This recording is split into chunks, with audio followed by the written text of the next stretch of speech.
So, hello everyone. We have seen the various regulations in the last video, and now we will be continuing that video. And we will be discussing the Councils Act of 1861, 1892, and 1909. So, here we are learning mainly through shortcuts. So, let's begin.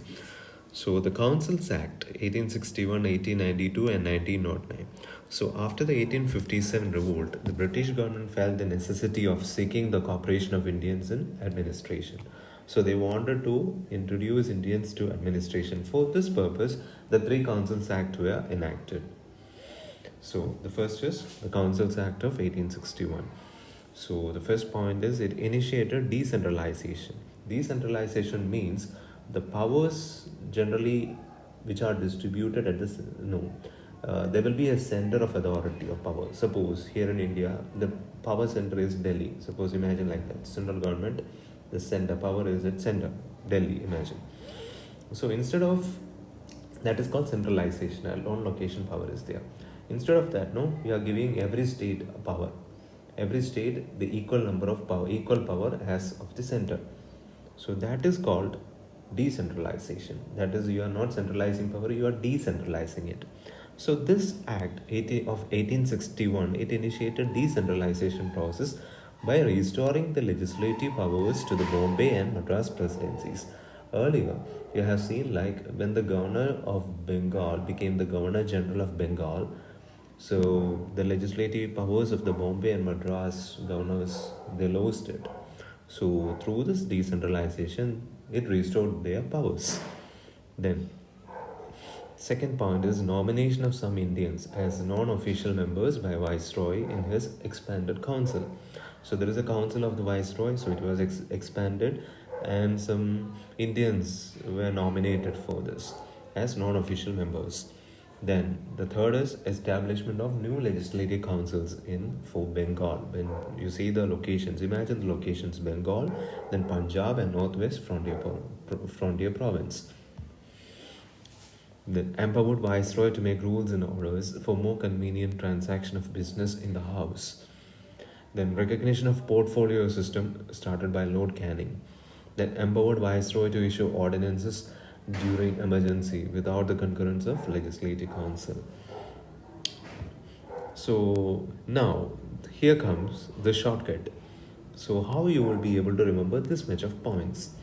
So just remember this word for Councils Act 1861. You have to remember this word LED pen. You know pen, the pen which we used to write. Imagine an LED is attached to one side of the pen. Okay, so we are going to see how we are about to derive the detail from the shortcut. So LED pen. So LE in this stands for the new legislative councils which was formed at Punjab, Northwest Frontier Province, and Bengal. Three new legislative councils were formed, and this LE stands for the new legislative councils, and LE for legislative councils. So you should understand this is the new legislative councils we are referring. Then D for the decentralization of powers, and P for the portfolio system. P for the portfolio system. Then E says about empowering the viceroy to issue ordinances during emergency, and empowered viceroy to make laws for the convenient transaction of business in the house. So these two will come under E. So E for empowered the viceroy. First is for making rules, and second for making ordinances.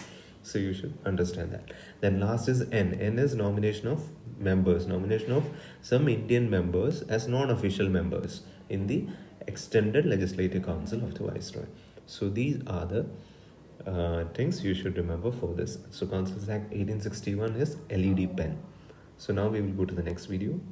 Next act, Councils Act of 1892. So in this, first of all, we can say like, so there is something wrong happened here. I have written like nomination of some Indians as non-official members by Viceroy in his expanded council, that is in the central legislative councils, and this was by Councils Act of 18 1861, which we just discussed, and not 1892 as I have written here. That is something wrong which happened.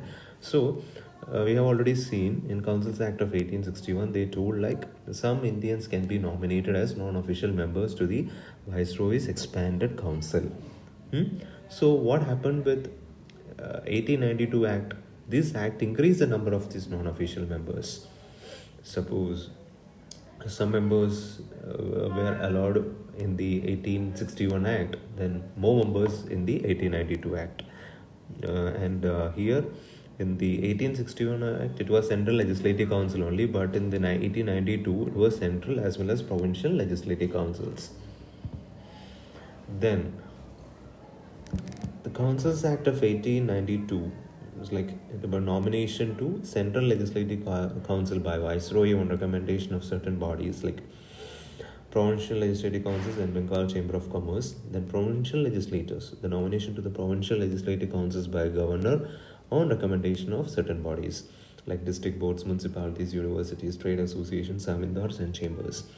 So it is about the recommendation. You should understand like it is the recommendation of Viceroy in the Central Legislative Council and recommendation of Governor in the Provincial Legislative Council for the nomination of members. So that's it.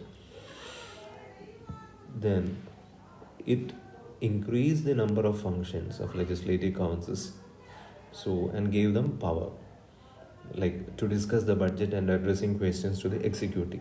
So even though this power was given, only a few Indian members, one or two you can say, they will be asking the questions generally, and that too also not very relevant questions. So this is what I have read from somewhere during the related with this act and its effect afterwards. So it first we say nomination members increased. Now it comes to functions increased. Functions of legislative councils increased.